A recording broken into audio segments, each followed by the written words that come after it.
Hello. I am the person behind the captions in these movies. And this week I have a particularly wonderful treat for you. The Brain That Wouldn't Die. So hold on to your hats and your heads and your limbs, because here it comes. The Brain That Wouldn't Die.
I should have known he was as good as dead when they wheeled him in. You did everything possible, everything you could, Dr. Cooley. Everything. Everything except save my patient. Everything in the books.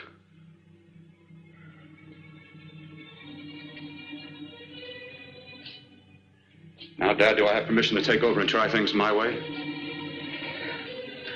The operating room is no place to experiment. He's dead. I can't do any harm. Very well. Corpse is yours. Do what you want to do. All right. Make an opening into the chest cavity. Apply 100 milliamps of current directly to the heart, then massage by hand. I'll handle the brain area.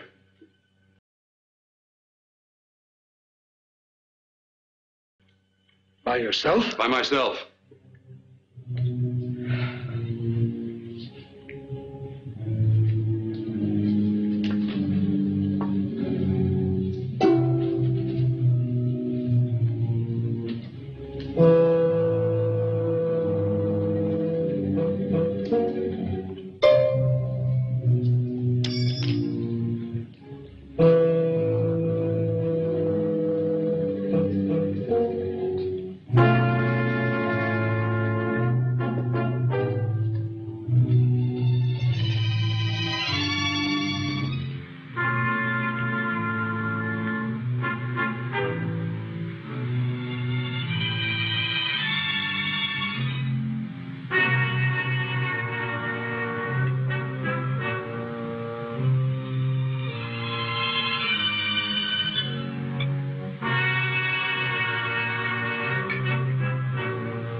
Got to work fast, if it isn't too late. You talk as if he's still alive. He is. I just picked up a faint pulse beat. Keep massaging the heart. I am. These electric shocks should stimulate the motor area enough to innervate the heart again. Then he won't need any external stimuli. Keep away from the motor area. You'll paralyze him for good. Which would you rather be, paralyzed or dead? Try to play God. Some choices are not yours to make. When the obstetrician has to decide which to save the mother or the child, who plays God then? It's part of the game. Game? The human body's not a jigsaw puzzle to experiment on. Still playing it safe like the other doctors, hmm? Might as well save my breath. Keep massaging the heart. You've already lost your patient, Doctor. I'm going to save mine. His pulse is coming back stronger than ever. It's unbelievable. Nothing's unbelievable if you have the nerve to experiment. I've been working on something like this for weeks. In your laboratory? I knew this would work if only I had the opportunity. You don't conduct experiments on people. You should be sure of the results first. I am now. Stop massaging the heart. Let's see if it can take over by itself.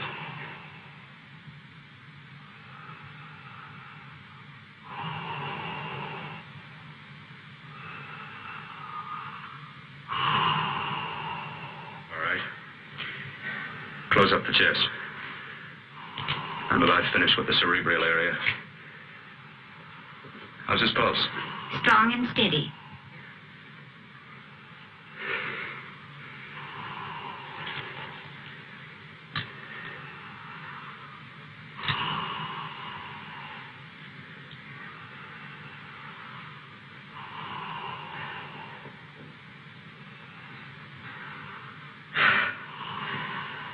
You did perform a miracle. I may not approve of your methods, but I am proud of your results.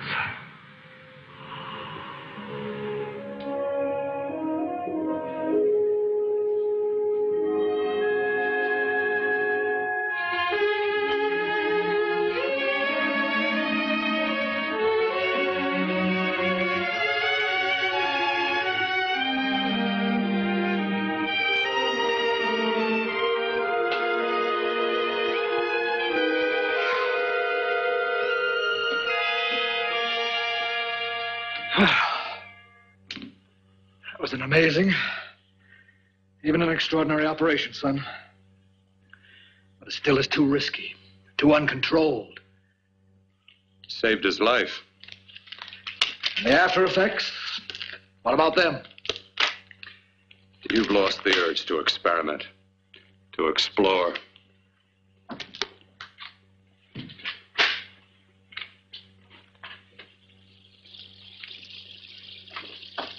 You don't explore on people. Before you put a scalpel to one, an operation like this needs testing under every condition. Over and over again. Rabbits, mice, monkeys, not people. That man who should be dead now won't think so. There's more to surgery than just being a carpenter to patch up walls or a plumber to drain pipes. Our bodies are capable of adjusting in ways we've hardly dreamt of. If we can only find the key. I'm so close now, so very close. The key to what? Complete transplantations. To be able to transplant limbs and organs. To be able to replace diseased and damaged parts of the body as easily as we replace eye corneas now. So that the new parts will join together as though they were born there. It can't be done. It can be done.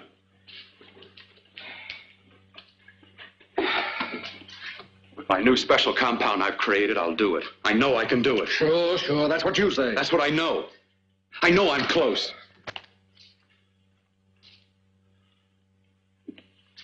Darling, I'm so proud of you, I could kiss you. Promises, huh? Always promises. Careful, your father's liable to report us. Stop the floor show. When you two are married, it won't be fun to watch anymore. Well, I can promise you one thing. Your grandchildren won't be test tube babies. You better hurry if you want to catch that plane to Denver, Dad. You know that medical convention can't start without you. Jan, you'd better check about my reservations. Oh, yes, I'll call the airport. I'll be right back. Bill, the line between scientific genius and obsessive fanaticism is a thin one. Now, I want you on the right side of it.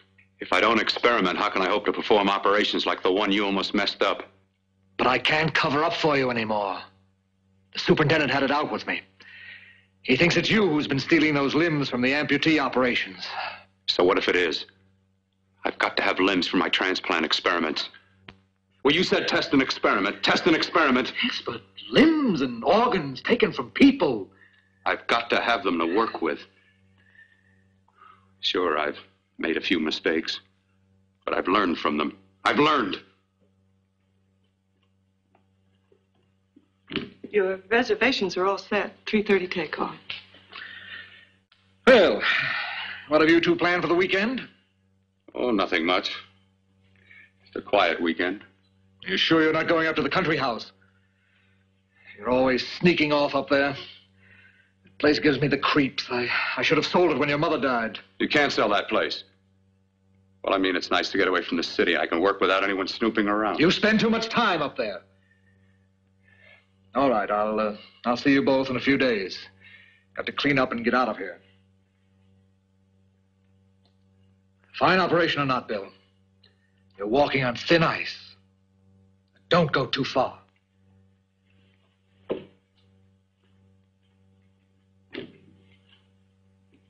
Oh, every time you touch me, I go out of my mind.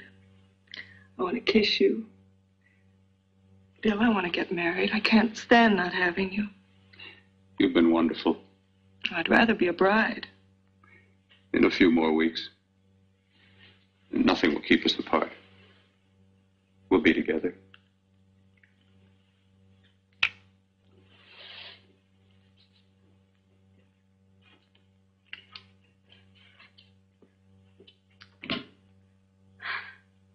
Dr. Kortner.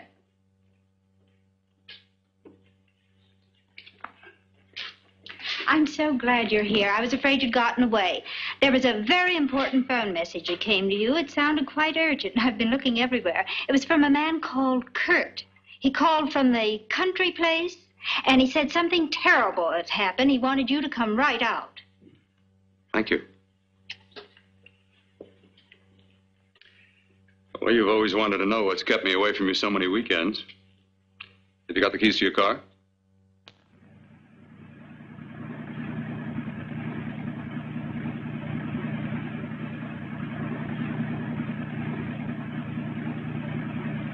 Why haven't you ever taken me up here before? Because the things I'm working on don't need an audience. That telephone call. What about it? All right. Hold off the questions. Why the mystery, Bill? What's it all about? We'll be there soon enough. You'll see. I've got to hurry.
you.